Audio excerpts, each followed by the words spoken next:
So how do you help analyse the fund manager's approach and really interrogate it on behalf of the client to make sure that they get the right result and are in the right strategy? Well, first of all, there are several aspects that you have to take in consideration when analyzing the fund. First, who is the fund manager? What is their track record? Have been they successful in other funds? What are the fees upfront, like subscription fees or management fees or performance fees? In which sector are they investing? What is their investment strategy? Also very important is what is the exit strategy? To whom are they going to sell the assets? To family office, to other international private equity funds. So there is several aspects to take in consideration and analyzing before making it available in our funds menu. And what about on the time horizon? I mean, I imagine amongst fund managers, they set out different stated times to how long the fund will operate. Yes, typically the maturity of the funds is between 7 and 10 years. Traditionally, before the rule changes in October last year, the average was 10 years.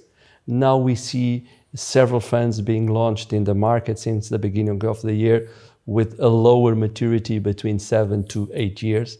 This is in closed-end funds.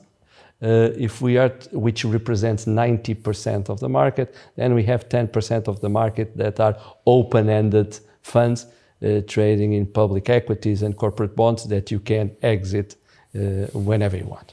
And what's the significance of picking the right manager? Obviously, on returns is important, is something that clients are looking for, but in terms of their visa application also, how does it interlink?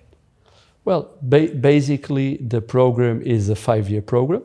The Portuguese Golden Visa, and then it's another year to apply for citizenship and getting the passport. So you should invest or be invested for at least 6 years. So all of the funds comply with this requirement because 7-8 years is enough for my 6-year journey. And what kind of reporting do you get back from the managers? So when you've got clients invested with certain managers, are you regularly meeting them, finding out, receiving the reports as to how they're getting on?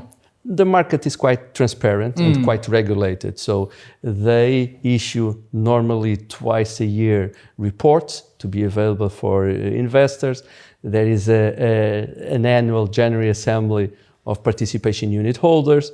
That any investor can be present either physically or through Zoom call. So and they are open whenever an investor is in town in Portugal or in Lisbon or in Porto to visit them and get any information that they think it's relevant for them. Okay. And what kind of returns do you see being delivered? I mean, where do you set expectations when you're talking with clients? Initially, where do they pitch it? Where do you pitch it with them? Now I'm going to give you a lawyer's answer. It depends. But it really depends on your risk profile. Okay. There are more conservative funds. I would say it ranges from 3 to 25% per year. Of course, if you are thinking of a more conservative fund, 3%.